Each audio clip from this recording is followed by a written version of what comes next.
Every day, more than 10 million people step onto commercial flights around the world. They board planes with dozens of different airline logos, but many of those flights are actually connected. You might buy a ticket through British Airways, fly with Qatar Airways, and earn miles on American Airlines, all on one itinerary. Behind the scenes, airline alliances, powerful globe-spanning partnerships, quietly coordinate more than 60% of all commercial passenger traffic worldwide. They shape where you can fly, how much you pay, and which airports thrive, even though most passengers barely know they exist. This is the story of how airline alliances reshaped modern air travel, how they work, who really benefits, and why some of the world's biggest carriers refuse to join. So how did this happen? Why do airlines that should be competing, often with completely different brands, nationalities, and price points, team up and work together like this? Well, the answer starts in the 1990s. Before low-cost carriers flooded the skies, and long before airlines made more money from selling credit card points than plane tickets, legacy carriers had a very different problem. They wanted to expand, but couldn't. International flying is hard. You can't just launch a new route to another country because you want to. Thanks to bilateral treaties, landing rights, and diplomatic agreements which would make the video an hour long and require a minor in international law, most long-haul international routes require specific permissions. If you want to learn why that is, go watch Wendover Productions' video on the 5 freedoms of aviation, which I'll link at the end. All you really need to know is that international flying is complicated, especially on so-called 5th freedom flights, where the airline isn't taking off or landing in its home country. But airlines couldn't figure all of that out, or maybe just couldn't be bothered, but either way they found a surprisingly simple and very airline-like solution: alliances. In May of 1997, 5 carriers, Lufthansa, United, Air Canada, SAS, and Thai Airways, announced the formation of Star Alliance, which they called the first truly global airline network.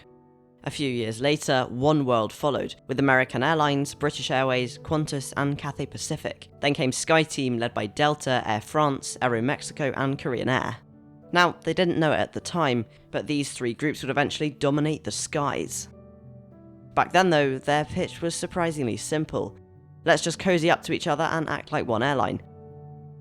They weren't merging, they weren't buying each other, they were just agreeing, quietly, to coordinate.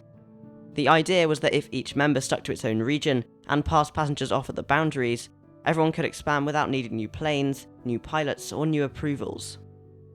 In other words, you sell a ticket on your airline, but the flight is actually on a partner's plane. And to the customer, it doesn't really matter, because they still get their points, their lounge access, and their benefits on any of the airline within the alliance.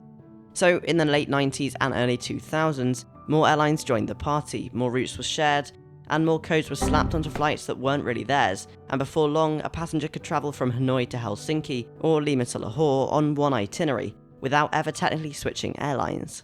You could be flying United on a Lufthansa ticket in an ANA seat, and no one really knows who's responsible if your bag goes missing. Except they were completely different airlines, but the invisibility and seamlessness was exactly what made them work. Fast forward to today, and those early airline experiments now run the skies. Together, Star Alliance, SkyTeam, and Oneworld now account for roughly 60% of all commercial passenger traffic by distance worldwide. That's 6 in every 10 passengers flying on an aircraft that's tied somehow to one of the 3 global mega networks. So without further ado, let's start with the biggest, Star Alliance. It was the first to form, and it's still the largest by market share, covering about 23% of global passenger miles. Its members include the Lufthansa Group, United Airlines, Singapore Airlines, ANA, Turkish Airlines, and some 20 other smaller ones on this list. Then there's SkyTeam at around 20.4%, anchored by Delta, Air France KLM, China Eastern, and Korean Air. Their coverage leans more into North America and East Asia, with a healthy slice of Europe in the middle. And finally, Oneworld, at nearly 18%, with American Airlines, British Airways, Qantas, and Qatar Airways among its top names. It's a smaller group for sure, but with a premium heavy tilt and major intercontinental coverage. Together, these airlines reach over 1,000 airports in almost every corner of the world, from major hubs like Heathrow and Frankfurt to far smaller spokes like Lusaka or La Paz. Importantly, they touch every international route that matters. At the surface level, these alliances offer benefits most passengers have at least heard of: shared frequent flyer programs, lounge access across airlines, and the ability to book one ticket across multiple carriers. But that's literally just the surface level, because once an alliance gets regulatory approval, usually in the form of antitrust immunity, its core members can essentially act like a single airline. Now, we won't go too deeply into what antitrust immunity is, but in short, it's special permission from regulators that lets airlines coordinate prices, schedules, and capacity, without being sued for acting like a cartel. In most industries, this kind of behaviour would be illegal, but in aviation, on certain international routes, governments sometimes allow it, as long as they believe it benefits consumers through things like better connectivity or lower fares. Anyway, that's the idea. Take United, Lufthansa and Air Canada for example. Not only do they code share on most routes, but they jointly manage their entire transatlantic network. This means sharing schedules, pricing and profits. The same thing happens between Delta and Air France KLM, and between American, British Airways and Iberia. These types of airlines are much more than let's partner up and cooperate. They're alliances in the we'll split the money from this route no matter which one of us flies it sense. If you've ever wondered why flights between major hubs like New York to London often cost so much, even when there's plenty of capacity, well, this is why. On some routes, what looks like competition is actually coordination. But again, from a passenger's perspective, it all feels seamless. One check-in, one loyalty number, and one itinerary. Which is exactly the point. Now, at this point, you may be thinking, why doesn't every airline want to join an alliance? In fact, some of the biggest, richest, and most globally recognised carriers in the world don't belong to any alliance at all. And that's not because they weren't invited, instead it's sometimes because they said no. Perhaps the best example of this is Emirates, an airline that connects 133 destinations in 85 countries, all through a single, ultra-efficient hub in Dubai. They are already a global network, just under one brand, so for them, joining an alliance means giving up control in exchange for benefits they don't really need. They do, however, have pockets of insufficient connectivity, so they do something arguably even smarter, signing individual partnerships with whichever airline benefits them most, regardless of alliance affiliation. Emirates has code shared with United Airlines from Star Alliance, and it's had a long deep partnership with Qantas from Oneworld, giving them the upside of selective collaboration without the strings of full membership. Then there's Etihad, which followed a similar model but tried to build its own mini-alliance by buying stakes in carriers across Europe, Asia and Africa. The strategy didn't really work out, but the concept of staying independent and flexible was exactly the same. And Gulf carriers aren't the only ones opting out of alliances either. Low-cost airlines like Ryanair, Spirit or Indigo avoid alliances for very different reasons. These carriers' core business model is built on speed, cost-cutting and most of all operational simplicity. They'd rather turn a plane around in 25 minutes than spend that time working out what alliance lounge you have access to. And while alliances do increase global reach, their features like through-checked bags, interline ticketing and coordinated schedules all slow things down and increase costs. While this core principle is true for all low-cost carriers, this is particularly true for those in Europe due to some weird implications of the 5 freedoms of aviation which I mentioned earlier. Thanks to EU's single airspace rules, budget airlines like Ryanair can fly routes between Paris and Frankfurt, even though they're based in Ireland. That freedom means they need to connect passengers even less, and have even less reason to join an alliance. And even for legacy airlines, the benefits of joining aren't always clear-cut. Some national carriers join alliances to gain access to lounge networks and global visibility, while others stay out to preserve autonomy, cut costs, or double-dip through bilateral partnerships. This bit can get confusing pretty quickly, so we'll only touch on it a bit, but in some cases, the airlines within an alliance are already part of the same company. IAG, for example, that's International Airlines Group, owns British Airways, Iberia, Aer Lingus, and Level. British Airways and Iberia are in Oneworld, Aer Lingus isn't, but they all share ownership, finances, and even parts of their fleet strategy. Lufthansa Group owns not just Lufthansa, but Austrian Airlines, Swiss, and Brussels Airlines, all under the Star Alliance umbrella. All sensible and understandable, right? Well, then there's Qatar Airways, a founding member of Oneworld, which also owns a 10% stake in IAG.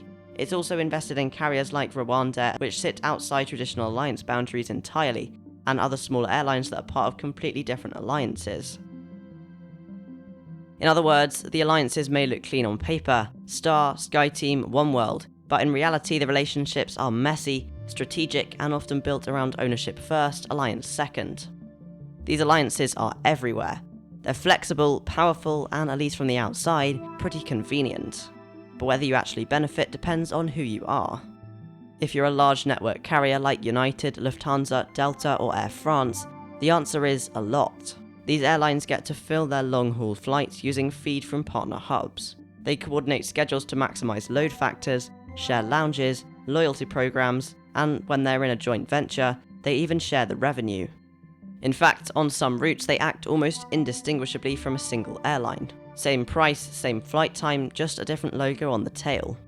Then you've got mid-sized national carriers, airlines like Royal Jordanian, Finnair, or Air Serbia. These airlines aren't big enough to operate major global networks on their own, but by joining an alliance, they gain access to a huge international market and they become useful spokes feeding into much larger hubs. It gives them relevance, reach, and status without needing to buy long-haul aircraft or build brand recognition on the other side of the world. And for passengers, alliances offer genuine advantages. You can book multi-leg trips on one ticket, earn miles and status across carriers, and access lounges or upgrades across a whole group of airlines, even if you've never flown half of them before. So for the big guys and the frequent flyers, alliances absolutely deliver. But for everyone else, it gets pretty murky, because even after more than 25 years, academics still can't agree on whether alliances actually improve profitability. One of the most widely cited studies, published in 2017, found that the founding members of Star, SkyTeam, and Oneworld saw no statistically significant profit boost after joining. It claimed that there was significantly higher coordination between the airlines, but it didn't necessarily lead to higher profit margins. However, more recent research does suggest that airlines that intensify their codeshare partnerships or join deep revenue-sharing joint ventures tend to perform better, especially on long-haul routes. But that performance boost is far from universal. In fact, one of the few consistent findings across all of these studies is that only the most powerful airlines in the alliance consistently benefit, and for everyone else, the results are mixed.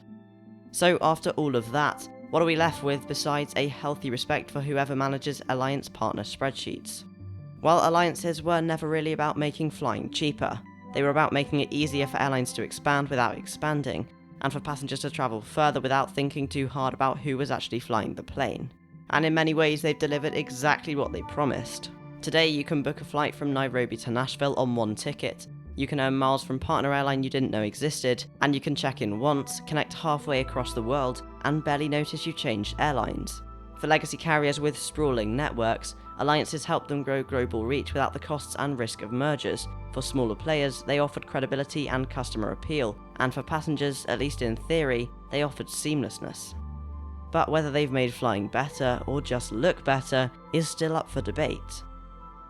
The reality is, alliances have become just one of many tools in the airline strategy kit, and as the market gets more fragmented, more digitized, and more data-driven, their influence might actually be fading. Some of the world's most successful airlines, like Emirates, Ryanair, and Indigo, aren't in any alliance at all. Instead, they've built huge profitable operations by doing the exact opposite, keeping things lean, simple, and under one brand. So if alliances used to be the key to global connectivity, they might now just be one option among many. Still, for now, they quietly shape a massive portion of the air travel we all experience, even if we don't see them. Because whether your boarding pass says Lufthansa or United, Qantas or British Airways, chances are, behind the scenes, the real network is much, much bigger. To learn more about how airlines are allowed to fly where they do, check out Wendover's video on the 5 freedoms of aviation. It's linked on screen and in the description. And if you like this video, give it a thumbs up, subscribe, and let me know what you'd like to see next. Oh, and thanks for watching, I guess.